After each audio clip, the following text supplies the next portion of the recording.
오늘 설교의 제목은 벌 주고 용서하고 위로하고 라는 제목으로 말씀을 나누려고 합니다. 오늘 주일 낮 예배에서요, 용서에 관해서 새로움의 시작이 용서라고, 용서를 통해서 새로움이 시작된다는 말씀을 전했는데, 오늘 그대로 연결되는 말씀입니다. 벌 주고 그리고 용서하고 위로하고 라는 제목의 말씀을 전합니다. 오늘 이 말씀을 나누면서 세 가지로 얘기를 할 거예요. 첫 번째는 도대체 5절부터 11절을 읽으면서 우리가 유추하는 겁니다. 이게 편지이기 때문에 그래요. 누가 누구에게 보낸 편지를 우리가 중간에서 빼서 읽으면 무슨 일이 있었구나라고 대충 짐작할 수가 있지만 사실은 모르는 부분이 있을 수밖에 없어요. 편지를 보낸 사람이나 받는 사람은 분명히 압니다. 하지만 중간에 읽은 사람은 그 얘기가 뭔지를 모르죠. 우리가 고린도 후서나 서신서들을 읽는다는 건 늘 그 중간에서 우리가 끼어들어서 읽는 겁니다.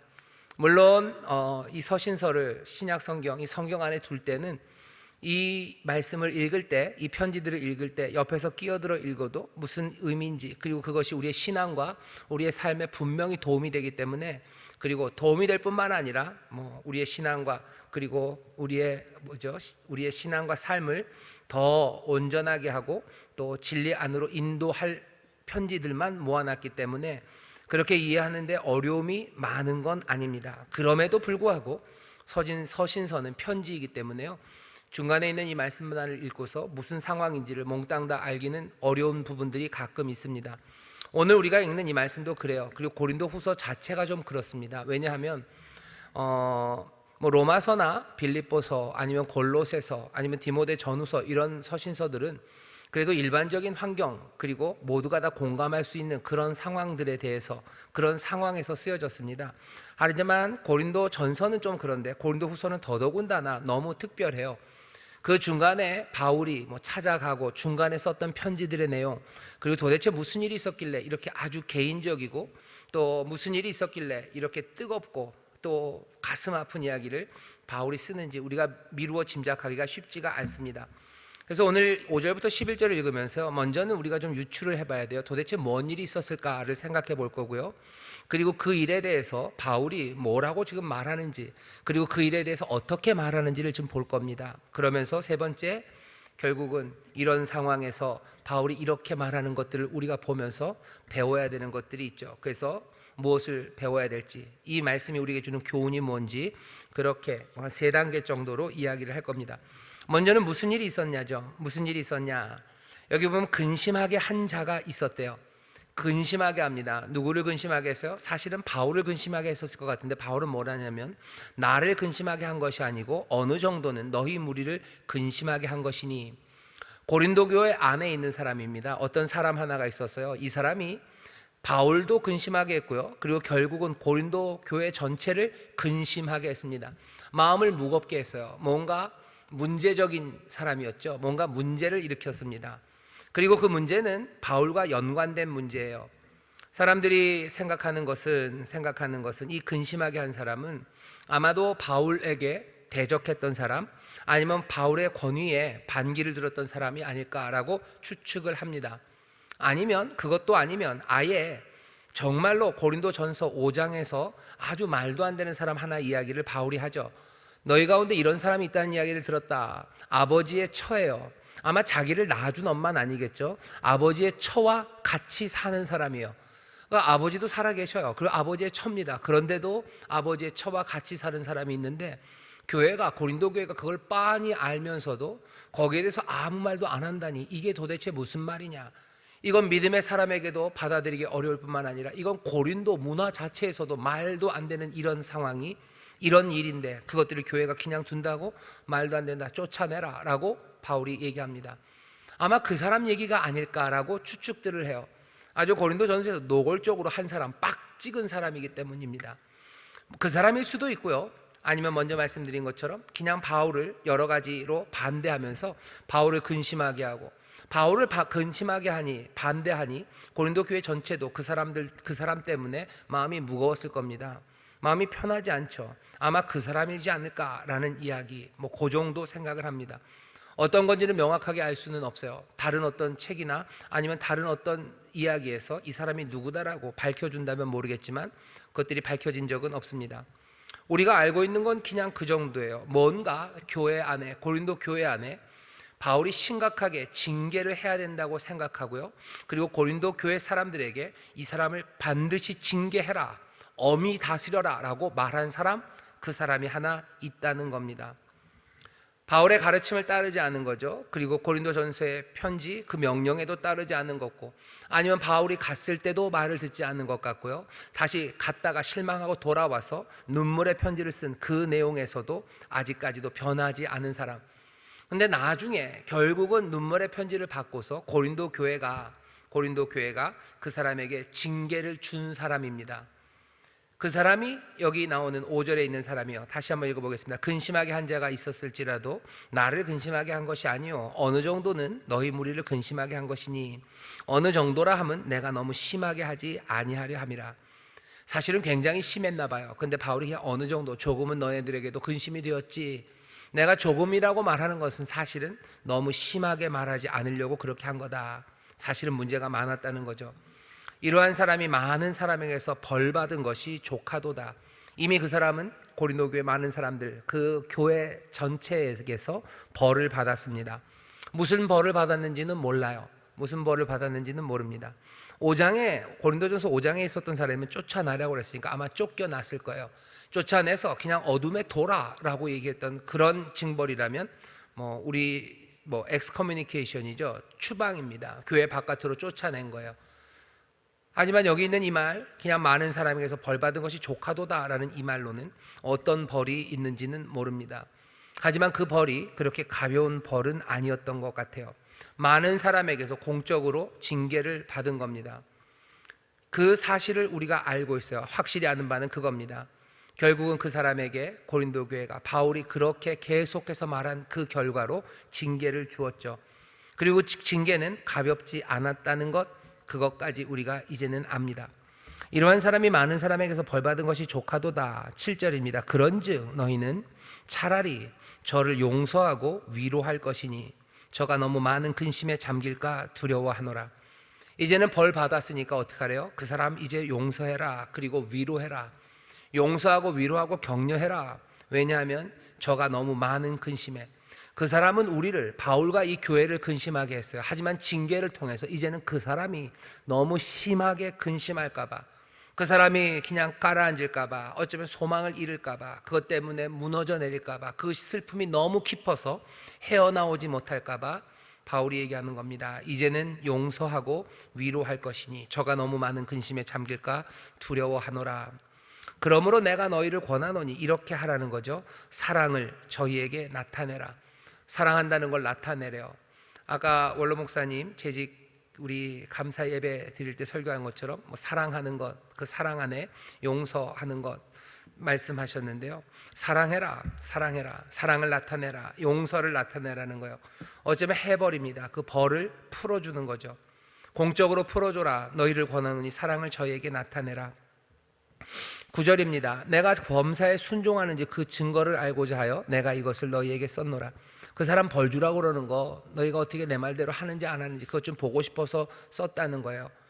근데 정말로 나쁜 일을 하라고 그런 것도 아니에요. 그리고 적합하지 않은 일을 바울이 하라고 그랬던 것도 아닙니다. 정말로 적합한 징계를 주라고 얘기했어요. 하지만 구태여 그것을 쓴 것에 대해서 바울이 얘기하는 겁니다. 정말로 벌 주기 위한 벌 주기만도 아니고 그것 안에는 너희가 순종하는지도 보려고 했다라고 그 징계에 관한 의미를 좀 더 희석시키는 겁니다. 그리고서는 이렇게 얘기하죠. 너희가 무슨 일이든지 네게 용서하면 나도 그리하고, 내가 만일 용서한 일이 있으면 용서한 그것은 너희를 위하여 그리스도 앞에서 한 것이니. 바울이 얘기한 건 아마 나는 용서한 것 같다 그런 거죠. 난 이미 그 사람 용서한 것 같다. 하지만 너희도 용서하라고, 아니 너희도 그것들을 징계하고 이제 용서하라고 이제는 편지를 쓰지만 나는 이미 그 사람 용서했고, 글쎄 뭔 일인지도 잘 모르겠대요. 내가 만일 용서한 일이 있으면 용서한 그것은 너희를 위하여 그리스도 앞에서 한 것이니 이는 우리로 사단에게 속지 않게 하려 함이라. 우리가 그 괴계를 알지 못하는 바가 아니로다. 여기 징계하고요, 그리고 징계 후에 용서하고 그 사람을 위로하는 일, 이 일을 바울이 지금 권면하는 겁니다.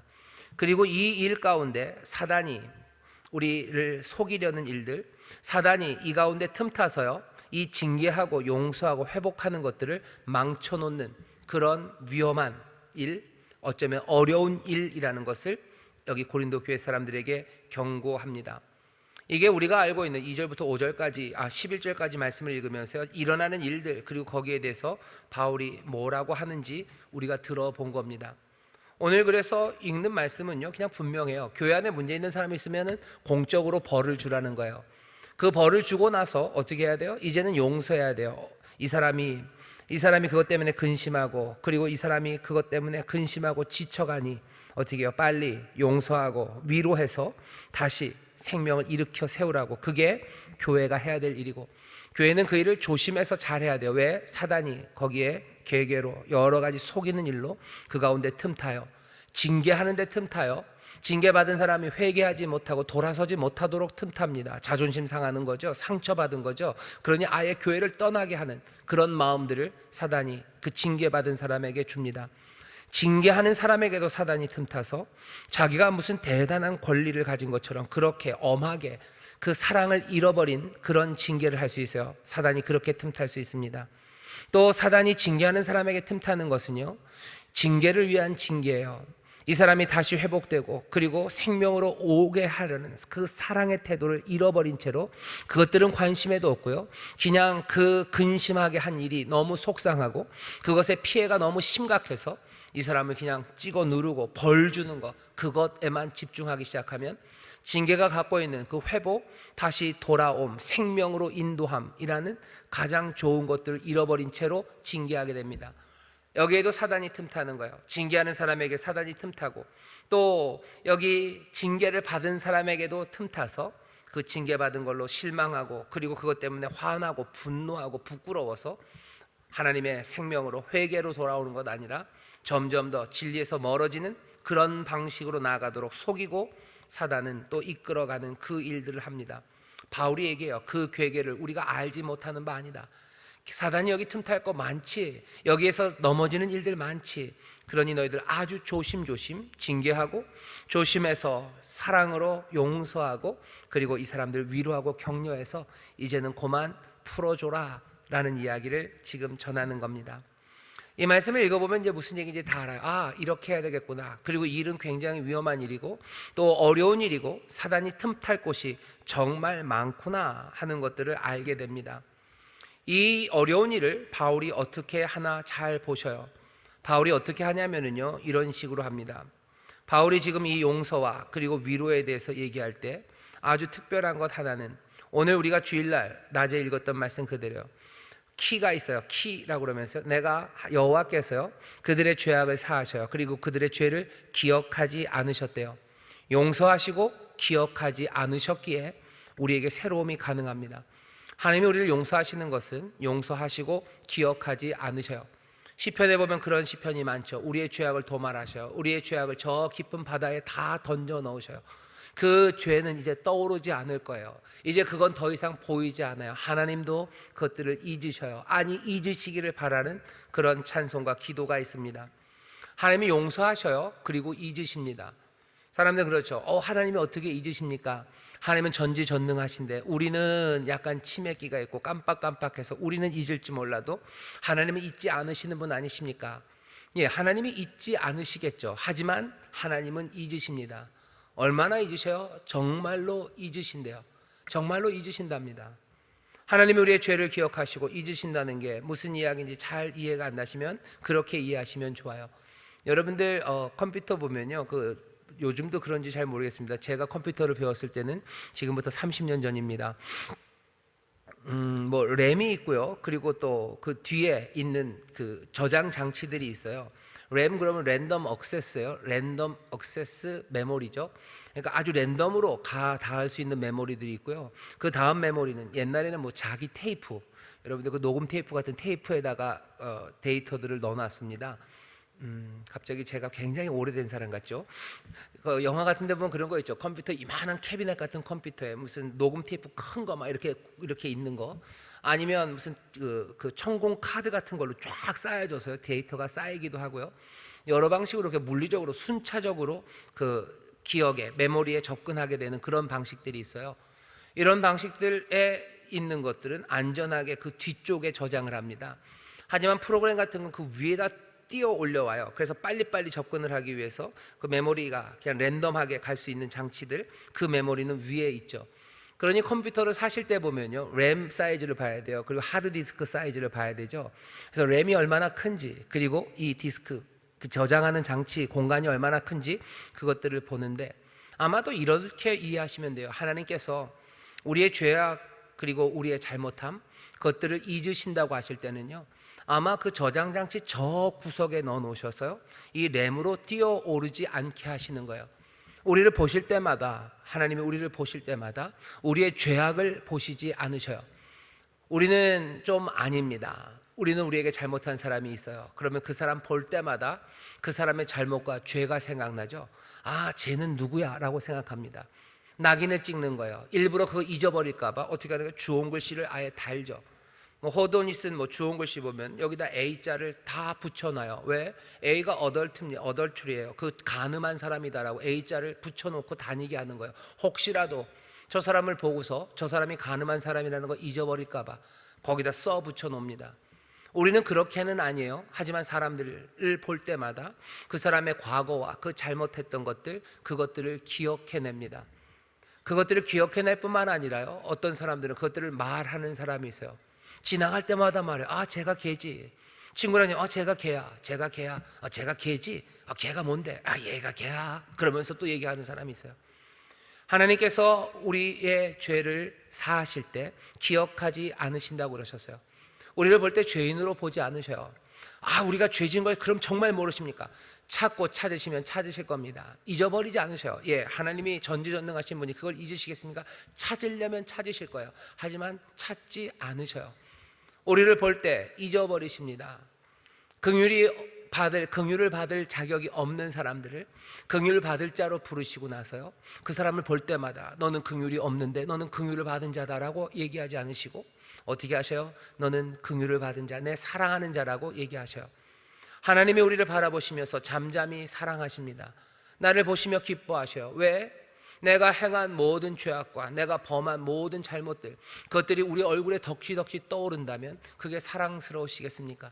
우리가 행한 모든 배신과 우리의 저열함과 그 비루함이 우리의 삶에 그대로 다 드러나 보일 텐데 하나님은 용서하시고 기억하지 않으셔요.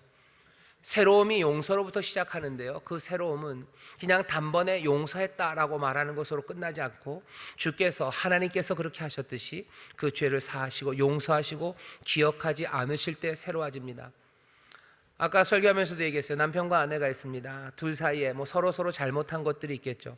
서로 잘못하지만 도망가지는 않아요. 달아날 수도 있는데 헤어지지는 않아요. 결정은 뭐예요? 결정은 내가 남아 있겠다는 거예요. 남아 있지만 네 인생을 지옥으로 만들어 주겠다 하는 거죠. 남편은 아내를 힘들게 만들어요. 왜? 아내가 자기한테 잘못한 게 있기 때문이에요. 아내는 남편을 힘들게 만듭니다. 여러 가지 방식으로 그거 할 수 있어요. 그렇게 하면서 살아갑니다. 어떤 사람들은 용서했다고 말해요. 용서해야지. 그리고 용서해요. 하지만 지워내지는 못합니다. 볼 때마다 열불이 터져요. 볼 때마다 속 터지고요. 볼 때마다 지옥이 왔다 갔다 합니다. 그러면 용서가 새로움을 만들어내는 건 아니죠. 이전에 있었던 아픔, 이전에 있었던 슬픔과 그 온갖 분노와 그리고 그 저열함이 우리 가운데 그대로 남아요. 용서가 새로움을 만들어내는 것은 죄를 사하고 그것들을 잊기 때문입니다. 하나님 그렇게 하셔요. 우리에게도 같은 요구를 하십니다. 그 일이 가능합니까?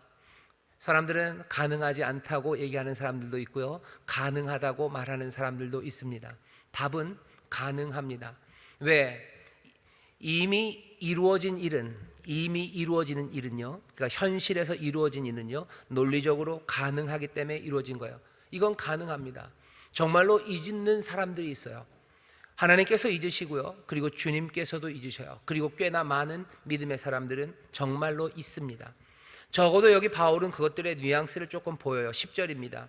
너희가 무슨 일이든지 네게 용서하면 나도 그리하고, 내가 만일 용서한 일이 있으면 용서한 그것은 내가 만일 용서한 일이 있으면 용서한 것 같대요. 내가 그 근심하게 한 사람 용서한 것 같아요. 하지만 용서했는지 아닌지도 가물가물하고 내가 뭐 때문에 용서했는지도 잘 모르겠지만 내가 만일 그 사람을 용서한 일이 있으면 그 용서한 것은 너희를 위하여 또 그리스도 앞에서 한 것이겠지라고 얘기하는 겁니다. 바울이 여기서 언뜻 비춰주는 거예요. 바울은 잊었어요. 꽤나 많이 잊었어요.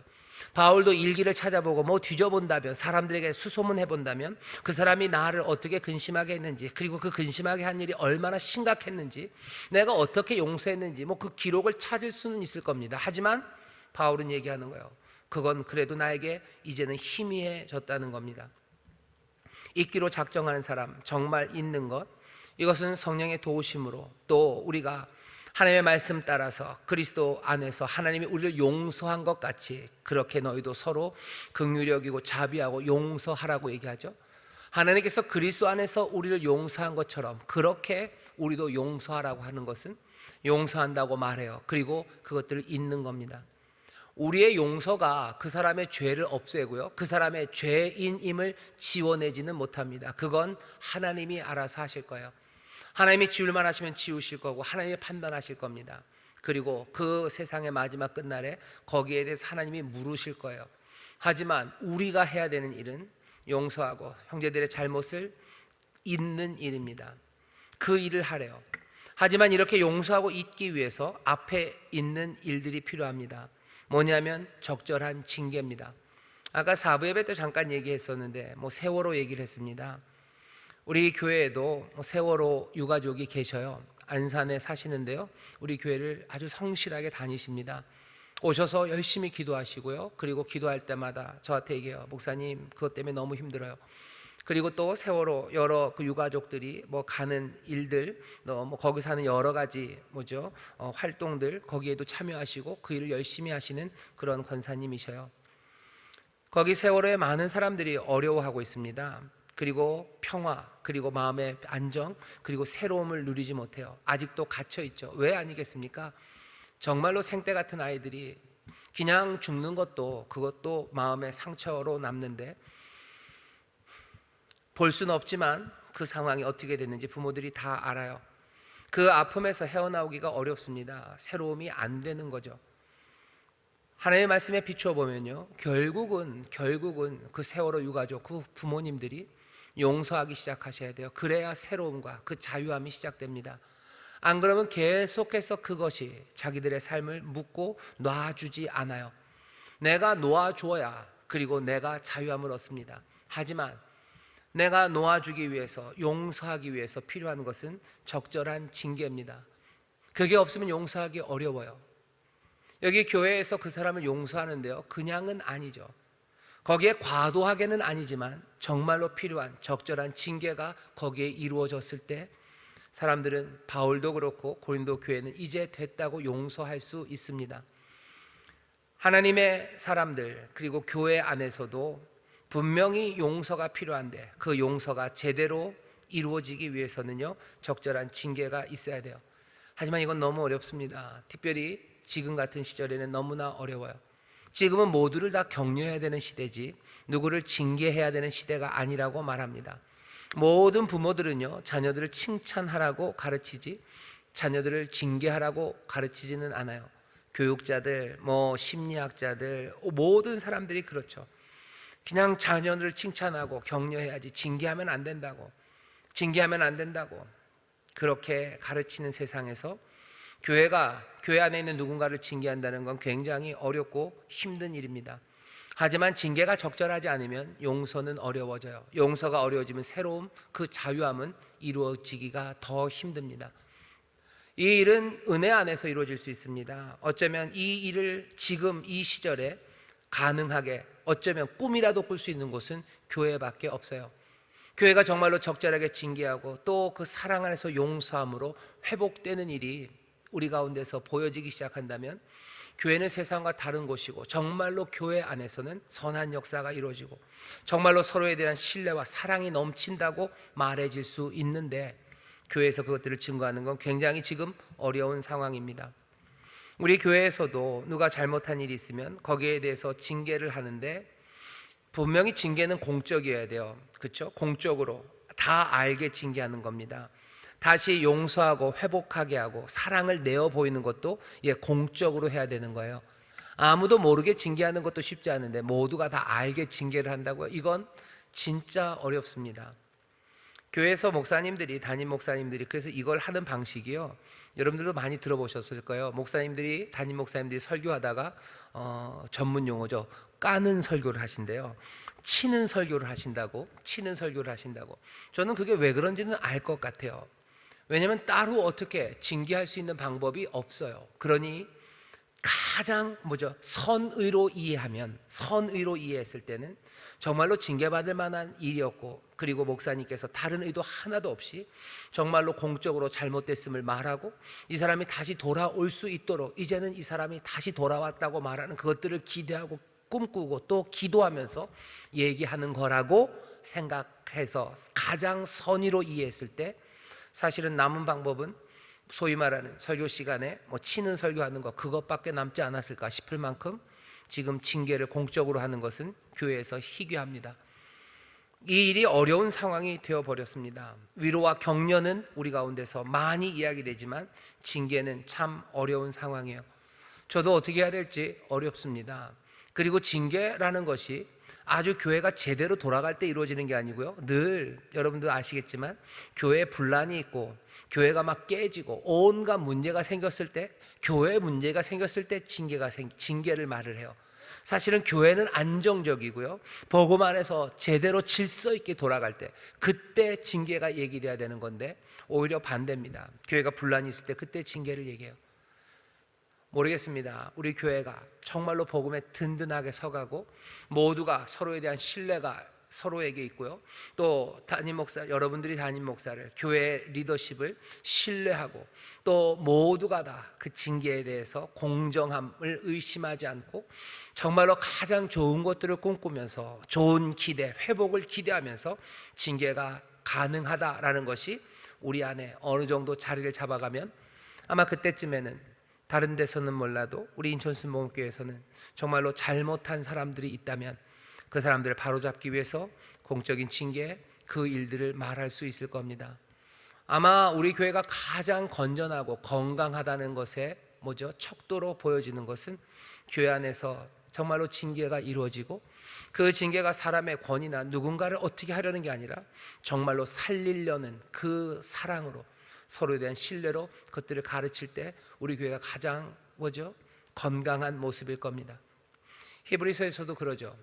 아버지가 너희를 때린다, 사생하면 때리겠느냐, 자녀니까 때리는 것 아니냐.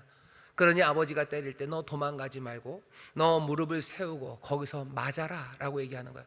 맞아라, 사랑하니 때리시는 거다. 맞고 나면 아버지가 싸매지 않으시겠냐, 맞고 나면 하나님께서 선한 곳으로 인도하지 않으시겠느냐.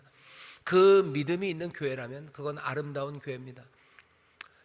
안타깝게도 제가 아직까지 여기에서는 그런 이야기를 잘 들어본 적이 없어요. 제가 과문한 탓이죠. 어디 다른 교회를 많이 가보지 못하고 교회 소식을 들릴 때는 늘 안 좋은 소식들로 그 교회 사정들을 듣게 되기 때문에 징계가 이루어질 때마다 분란해서 이루어지는 것을 보아서 그러는지는 모르겠어요. 아마도 우리나라 안에도요 그런 교회들이 있을 겁니다. 정말로 잘못하는 것에 대해서 이거 잘못했으니 이렇게 해야 된다라고 말하고 또 그것에 대해서 함께 눈물로 기도하고 또 그 징계를 받은 사람은 하나님 앞에 겸손하게 무릎 꿇고 회개하고 내 삶을 바꾸시기를, 또 하나님 내 삶이 하나님 앞에 더 가까이 가기를 또 그렇게 기도를 부탁하고, 모든 교회는 또 함께 기도하며 그 시간이 되었을 때 너무 근심하지 말아라, 하나님이 용서하신다, 하나님께서 너를 위로하신다, 너를 격려하신다, 이제 일어나라 라고 함께 일으켜 세울 때 하나님을 향한 감사와 그리고 우리 안에서 역사하는 사랑의 능력, 그것들을 우리가 보게 될 겁니다.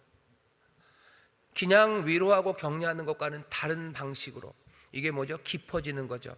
한번 푹 파였다가 다시 올라오기 시작하는 거예요. 뭐라 그러죠? 그거를 비 온 뒤에 땅이 굳어지는 것처럼, 상처 거기가 더 단단해져 가는 것처럼 우리 안에 징계가 그렇게 아름답게 이루어질 때 우리의 신뢰, 믿음은 점점 굳건해지고 성령 안에서 하나로 더 묶여지기 시작하고, 그때 두려움이 없습니다. 그런 교회는 두려움이 없어요. 그런 교회는 세상이 두렵지 않아요. 그런 교회는 세상의 어려움이 두렵지 않고, 그런 교회는 세상의 비난과 그리고 세상의 온갖 어떤 환난과 그리고 흔들림이 올지라도 그 교회는 흔들리지 않습니다. 여기 사랑하는 사람들이, 여기 하나님의 사랑이 우리 가운데 있음이 분명하니 이 사람들 믿음의 확신으로 끈끈하게 연결되어 우리가 정말로 그리스도 안에서 한 몸이에요. 우리 안에 그리스도의 사랑이 있어요. 그리고 우리가 그 그리스도의 사랑 안에 있음이 이 징계와 아름다운 회복에서 이루어집니다. 오늘 이 말씀은 우리 가운데 어쩌면 이상처럼 앞에 있어요. 이 이상을 놓치지는 마십시오. 이럴 수 없다고 우리가 가슴 아파하는 거지, 이건 아니다라고 얘기하지는 마셔요. 교회 안에 징계가 있어야 됩니다. 그리고 그것에서 위로하고 또 용서하고 회복되는 사랑의 일들이 있어야만 합니다. 그 일에 사단이 틈탈 겁니다. 그게 얼마나 어려운 일인지 우리가 압니다. 하지만 이 이상을, 이 아이디얼한 거죠. 이 가장 좋은 모습을 놓치지 마셔요. 징계받을 일이 하나도 없으면 되지 않습니까? 그건 이 땅에서 이루어질 일은 아닙니다. 사람들은 죄를 지어요. 사람들은 잘못을 합니다.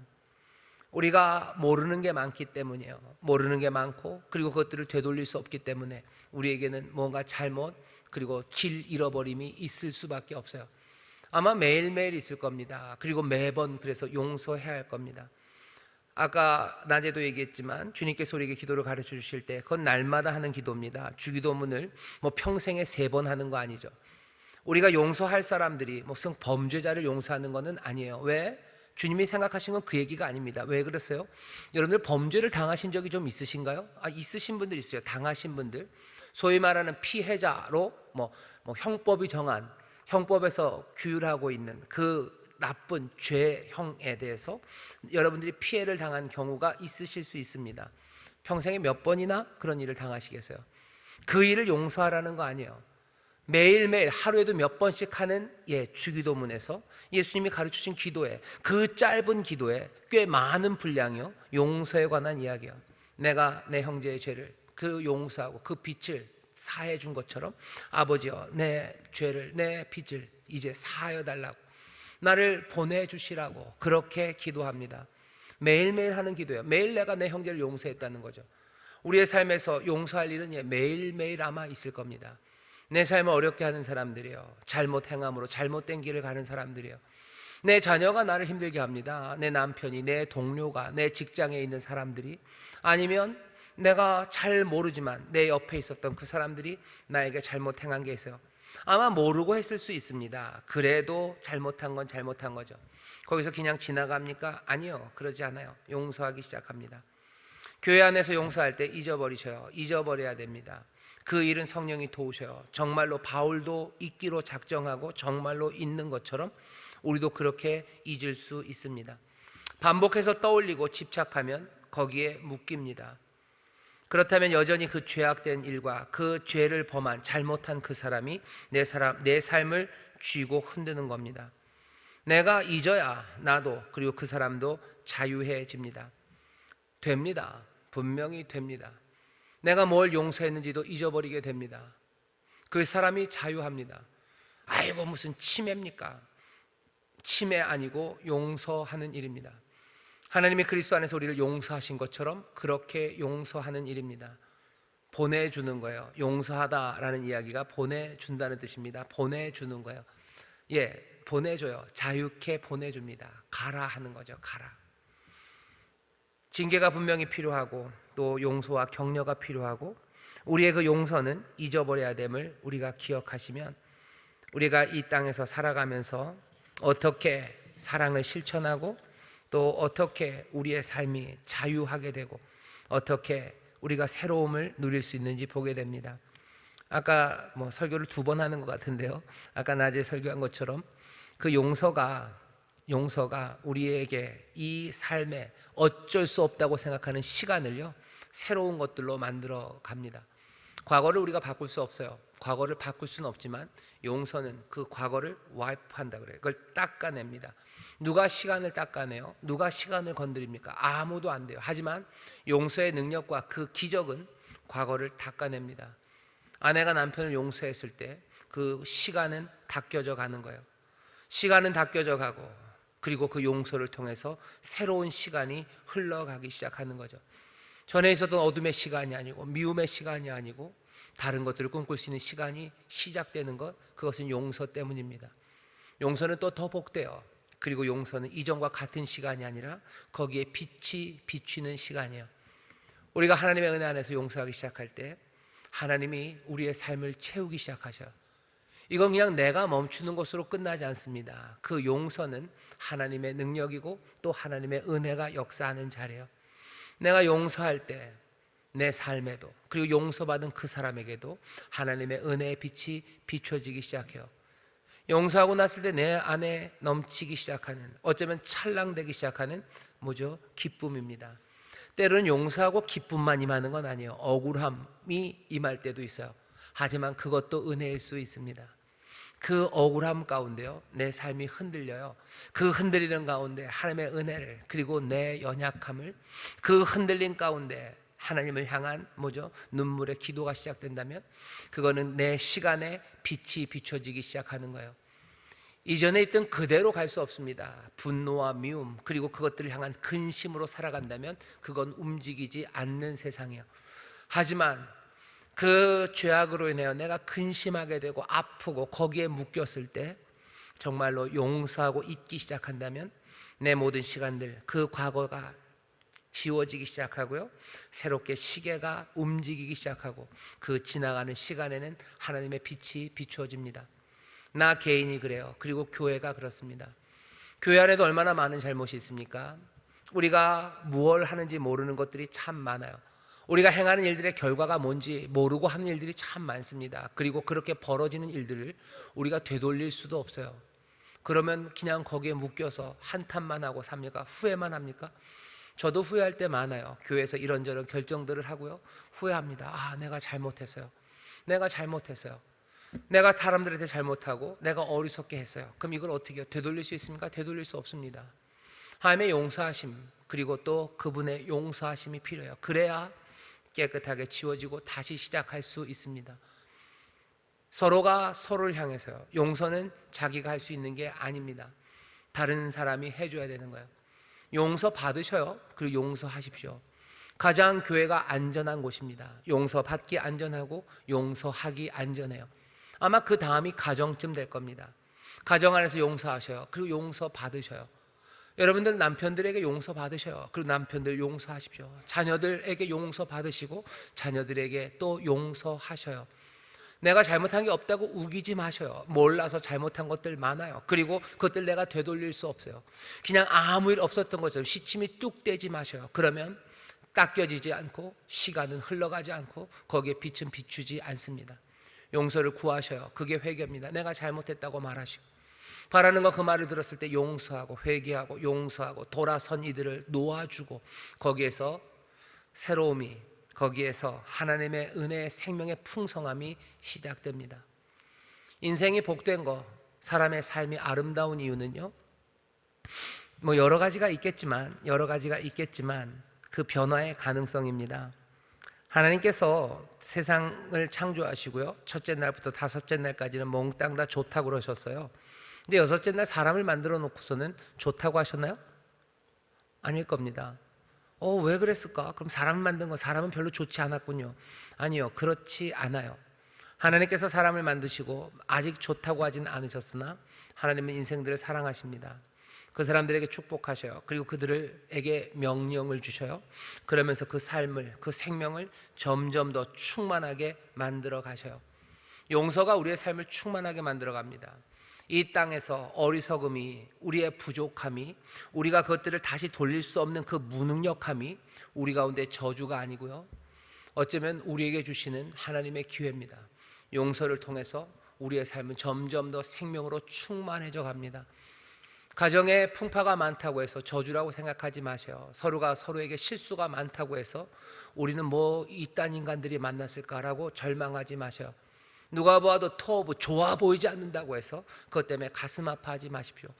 그 부족함과 못남, 그 무능력함 가운데서도 우리가 하나님의 은혜 가운데 하나님이 그리스도를 안에서 우리를 용서하신 것처럼 그렇게 용서하기 시작할 때 새로운 시간들, 그리고 새로운 삶들, 그 충만함들이 우리 가운데 임합니다.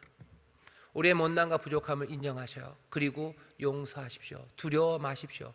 인자에게는 죄를 사하는 권세, 그 능력이 있다고 하셨어요. 너희가 땅에서 풀면 하늘에서 풀고 너희가 땅에서 묶으면 하늘에서도 묶겠다고 말씀하십니다. 하나님이 풀면 나도 풀겠다고 얘기하지 마셔요. 내가 풀면 하늘에서 푸신답니다. 이 능력을 여러분들 놓치지 마십시오. 오늘 용서하시고 기억하지 않겠다고 하셔. 성령님 도우십니다. 정말로 기억나지 않게 하실 거예요. 정말로 기억나지 않습니다. 뭔 일이 있었는지 기억나지 않아요. 그냥 사랑스러운 자녀일 뿐이에요. 정말로 사랑하는 아버님일 뿐이에요. 그리고 정말로 사랑하는 우리 엄마일 뿐이에요. 그렇게 보게 하셔요. 물론 그러다가 또 서로 싸울 수도 있죠. 하지만 또 용서하고 나가십시오. 삶은 그렇게 마디마디를 통해서 자라나기 시작할 거고, 그렇게 용서하는 가운데 사랑은 더 깊어져 갈 거고, 우리의 삶은 충만해져 갑니다. 한 개인뿐만 아니라 교회도 그렇게 되어 갈 겁니다. 벌 주고 또 용서하고 위로하고 격려하고 그렇게 걸어가는 연약한 사람들이 우리들이기 때문에 성도들은 서로를 보면서요, 그냥 눈물이 나는 겁니다.